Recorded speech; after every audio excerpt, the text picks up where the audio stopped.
क्रिप्टोकरन्सीबद्दल सांगायला गेलं तर यूएसमध्ये ट्रम्प निवडून आले.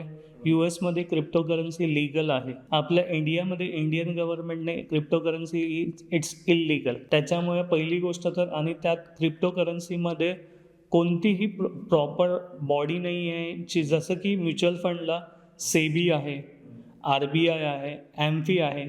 या 3 बॉडीज ट्रॅक करतात म्युच्युअल फंडमध्ये. बट क्रिप्टोमध्ये असं कोणतंच बॉडी नाही आहे की जे क्रिप्टोला ट्रॅक करू शकते. आता क्रिप्टोचाच टॉपिक निघाला आहे म्हणून मी तुला एक एक्झाम्पल देतो.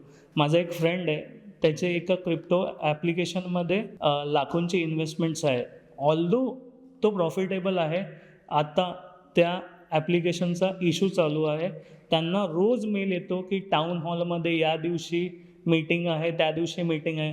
आता तो इंडियावरून US ला ती मीटिंग अटेंड करायला जाऊ शकतो का? नाही जाऊ शकत. ऑल्दो तो प्रॉफिटेबल आहे, तो त्याची अमाऊंटसुद्धा विड्रॉ करू शकत नाही आणि त्याचे सगळे पैसे अटकलेले आहेत. तो कुठेही काहीही करू शकत नाही. त्याची इन्व्हेस्टमेंट पूर्ण ब्लॉक झाली आहे, इन्व्हेस्टमेंट पूर्ण अटकलेली आहे.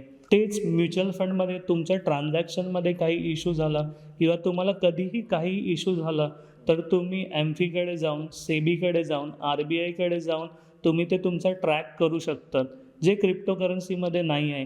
क्रिप्टो हे अशासाठी यूज करतात की आजकालचं यंग जनरेशन त्यांना क्विक मनी पाहिजे आहे, फास्ट त्यांची इन्व्हेस्टमेंट ग्रो झालेली पाहिजे. बट क्रिप्टो हे खूप रिस्की असेट आहे आणि ते आपल्या इंडियामध्ये तर गव्हर्नमेंटनेच इल्लीगल म्हणून त्याला मान्यता दिली आहे. तर त्याच्यात कशाला इन्व्हेस्टमेंट करायची?